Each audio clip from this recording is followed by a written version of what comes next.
السلام علیکم ورحمۃ اللہ وبرکاتہ۔ الحمد للہ وحدہ والصلاة والسلام علی اشرف الانبیاء محمد المجتبی وعلی آلہ واصحابہ اجمعین، اما بعد۔ قال اللہ سبحانہ وتعالی یا ایھا الذین آمنوا کتب علیکم الصیام کما کتب علی الذین من قبلکم لعلکم تتقون۔ تمام تعریف اللہ رب العالمین کے لیے ہے، اور تمام نبیوں، رسولوں، پیغمبروں پر اللہ رب العالمین کی رحمتیں برکتیں نازل ہوں۔ میرے بھائی اور بزرگوں، دوستوں، ہم سبھی کو معلوم ہے کہ رمضان المبارک کا مہینہ بالکل قریب ہے، اور یہ سال میں ایک بار یہ مہینہ آتا ہے۔ اس وجہ سے اس کے مسائل، فضائل، احکام بہت سارے لوگوں کو یاد رہتے ہیں اور بہت سارے لوگ بھول بھی جاتے ہیں۔ مناسب یہ معلوم ہوا کہ رمضان المبارک کے فضائل، احکام و مسائل کا آغاز کریں۔ اس وجہ سے میں نے ایک کتاب چنا ہے، عمدۃ الاحکام من کلام خیر الانام۔ انشاءاللہ اس کتاب سے، جو کتاب الصیام ہے، روزے کے تعلق سے جو چیپٹر ہے، باب ہے، اس کو ہم ذکر کریں گے۔ تو آج اہم 3 باتیں انشاءاللہ میں آپ کو بتاؤں گا۔ یہ جو کتاب ہے، اس کتاب کے مصنف کے بارے میں، جو ہم لوگ شروع کرنے والے ہیں، عمدۃ الاحکام، اس کتاب کے مصنف کے بارے میں، اور انہوں نے کیوں یہ کتاب لکھی ہے، اور اسی طریقے سے جو صوم ہے، روزہ ہے، اس کے معنی مطلب کو انشاءاللہ آج سنیں گے۔ تو پہلی بات یہ ہے، اس کتاب کا نام جو ہم لوگ انشاءاللہ پڑھیں گے، شروع ہو چکی ہے۔ اس کتاب کا نام عمدۃ الاحکام من کلام خیر الانام ہے۔ اس کے مصنف جو ہیں الامام المحدث المحقق المؤرخ حافظ ابو محمد عبد الغنی بن عبد الواحد ہیں۔ ان کا نام عبد الغنی ہے، ان کی کنیت ابو محمد ہے، اور ان کا لقب تقی الدین ہے۔ یہ 541 ہجری میں فلسطین میں نابلس کے علاقے میں ایک بستی جماعیل نامی ہے، اسی بستی جماعیل میں پہاڑی علاقہ ہے، اسی میں پیدا ہوئے۔ 541 ہجری میں یہ پیدا ہوئے، اور یہ امام ابن قدامہ رحمۃ اللہ علیہ کے خالہ زاد بھائی تھے۔ امام ابن قدامہ رحمۃ اللہ علیہ کے خالہ زاد بھائی تھے۔ امام ابن قدامہ رحمۃ اللہ علیہ فقہ میں ماہر تھے، اور زیادہ دلچسپی اسی میں رکھتے تھے، فقہ میں، اور عبد الغنی رحمۃ اللہ علیہ زیادہ علم حدیث میں دلچسپی رکھتے تھے، اسی وجہ سے یہ فقیہ اور محدث بنے۔ ابتدائی تعلیم انہوں نے اپنے گھر والوں ہی سے سیکھا، اور یہ فلسطین سے یہ سفر کر کے ملک شام چلے آئے تھے۔ انہوں نے فلسطین کو چھوڑ دیا تھا اپنے گھر والوں کے ساتھ، جب یہ ان کے گھر والے فلسطین سے ملک شام آئے تھے تو یہ بھی ان کے ساتھ چلے آئے، اور انہوں نے مختلف علاقوں میں علم حدیث کے لیے سفر کیا، بہت مرتبہ سفر کیا۔ 560 یا 61 ہجری میں امام ابن قدامہ رحمۃ اللہ علیہ کے ساتھ انہوں نے سفر کیا تھا، علمی سفر، اور وہیں پر شیخ عبد القادر جیلانی رحمۃ اللہ علیہ سے ذانو تلمذ حاصل کیا تھا، ان کے شاگرد بنے تھے۔ لگ بھگ 40 یا 50 دن ان سے علم حاصل کیا تھا، اور اسی درمیان عبد القادر جیلانی رحمۃ اللہ علیہ کا انتقال ہو گیا تھا۔ ان کے اساتذہ میں سے بہت بڑے بڑے محدث، مفکر اور فقیہ گزرے ہیں۔ امام ابن الجوزی ان کے استاد ہیں، اسی طرح علامہ ناصح الدین ابو الفتح ان کے استاد ہیں، علامہ ہبۃ اللہ بن حسن الدقاق ان کے استاد تھے۔ اسی طریقے سے بہت بڑے بڑے وقت کے محدث ان کے استاد تھے۔ یہ اپنے زمانے کے امام، محدث، محقق اور مؤرخ اور اپنے زمانے کے حافظ حدیث تھے، جن کی کتاب ہم لوگ شروع کر رہے ہیں۔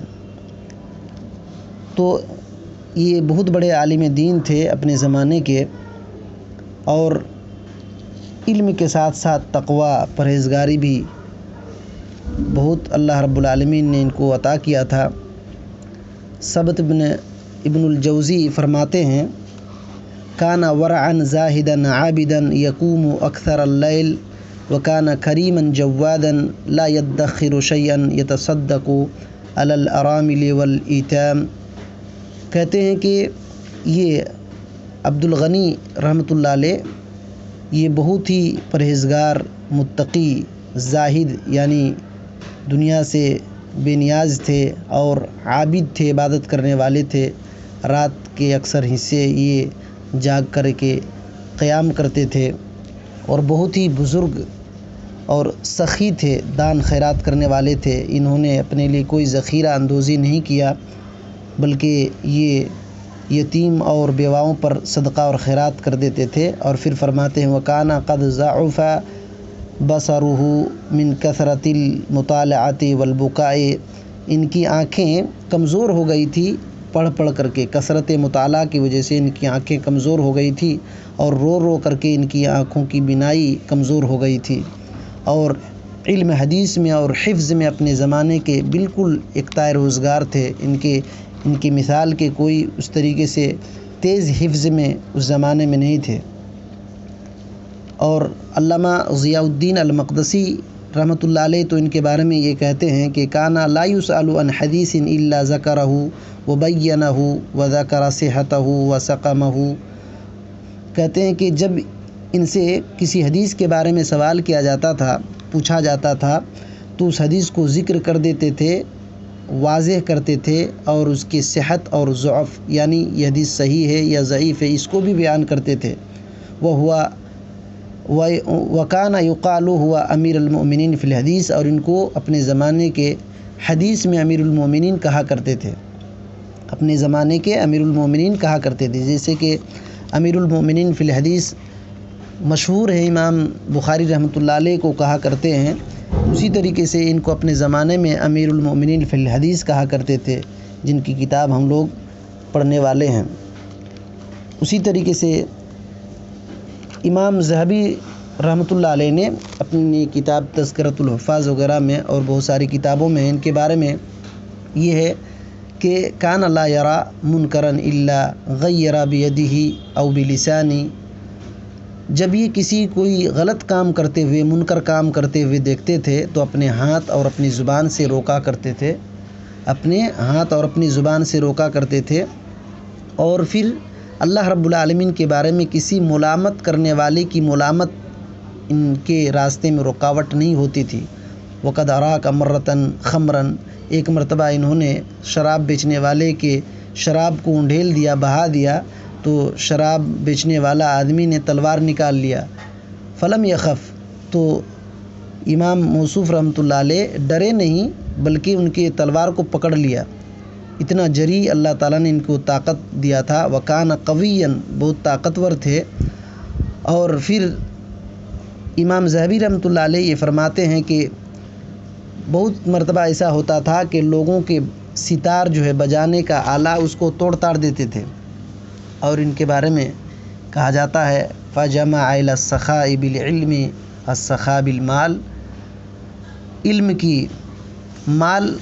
علم کی سخاوت کے ساتھ ساتھ مال کی سخاوت اور فیاضی کو انہوں نے جمع کر لیا تھا۔ وَلِذَا كَانَ مُحِبًّا عِنْدَ النَّاسِ جَمِيعًا، اسی وجہ سے تمام لوگوں کے نزدیک یہ محبوب تھے۔ علم بھی اللہ تعالیٰ نے عطا کیا تھا، اور مالداری بھی اللہ رب العالمین نے عطا کیا تھا۔ علم کے ساتھ ساتھ اللہ رب العالمین نے مال بھی دیا تھا، اسی وجہ سے تمام لوگوں کے نزدیک یہ محبوب تھے۔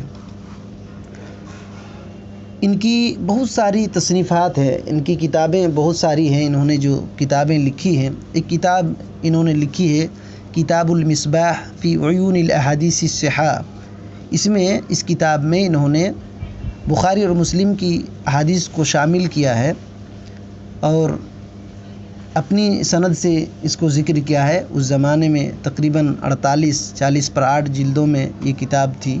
ان کی کتاب نہایت المراد فی سنن میں نہایت المراد ہے، بہت ہی اہم کتاب تھی۔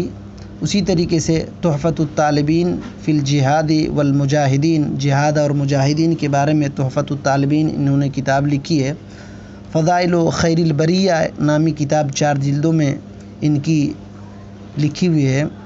الروضہ کے نام سے کتاب لکھی ہے۔ تہجد کے بارے میں 1-2 جلد انہوں نے کتاب لکھی ہے تہجد کے نام سے۔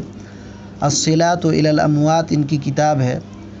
بہت ساری اور کتابیں انہوں نے لکھی ہے۔ امام احمد بن حنبل رحمۃ اللہ علیہ کے فتنے میں جو امام احمد بن حنبل رحمۃ اللہ علیہ کو جو آزمایا جا رہا تھا اور ان کو قید خانے میں ڈالا گیا تھا، ان کے بارے میں محنت الامام احمد رحمۃ اللہ علیہ کے نام سے 2 جلدوں میں انہوں نے کتاب لکھی۔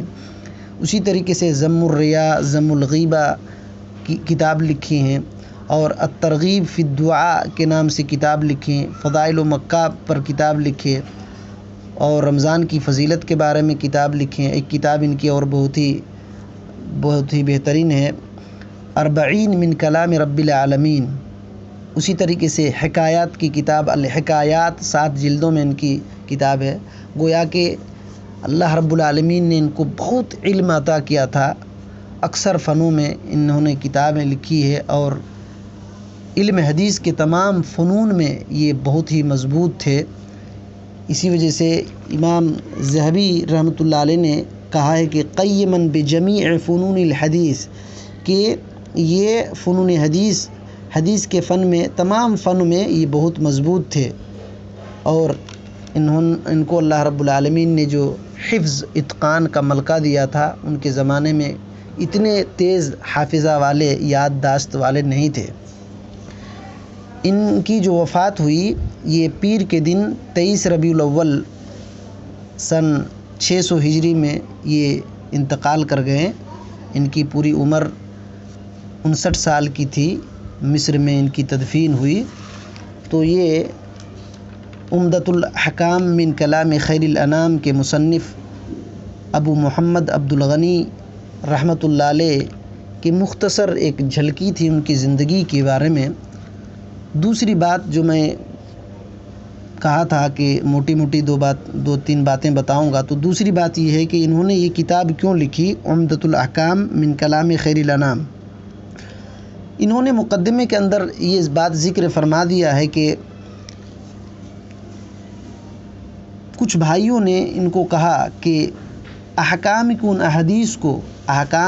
احادیث کو جو بخاری اور مسلم نے اتفاق کیا ہے، جن احادیث پر امام بخاری اور امام مسلم نے اتفاق کر لیا ہے احکام کی حدیث، ان احادیث کا آپ اختصار کر دیجئے۔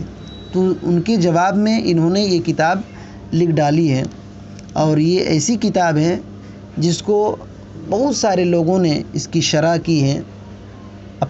اپنے زمانے میں بہت سارے لوگوں نے اس کی شرح کی ہیں، درس و تدریس درس دیے ہیں، بڑے بڑے محدث اور محقق لوگوں نے اس کتاب کا درس دیا ہے، جیسے کہ اپنے زمانے کے محدث شیخ عبدالعزیز بن عبداللہ بن باز رحمۃ اللہ علیہ اپنے گھر کے قریب والی مسجد میں روزانہ عشاء کی اذان اور اقامت کے بیچ میں اسی کتاب کا درس دیا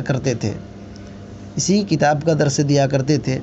انشاءاللہ ہم لوگ جو اس کتاب کی شرح پڑھیں گے تو علامہ محمد بن صالح عثیمین رحمۃ اللہ علیہ کی کتاب تنبیہ الافہام جو عمدۃ الاحکام کی شرح ہے، اس سے مدد لے کر کے پڑھیں گے اور ضرورت کے وقت دوسری کتابوں سے بھی یہ کریں گے، لیکن اکثر باتیں انہی کی ہوگی انشاءاللہ العزیز۔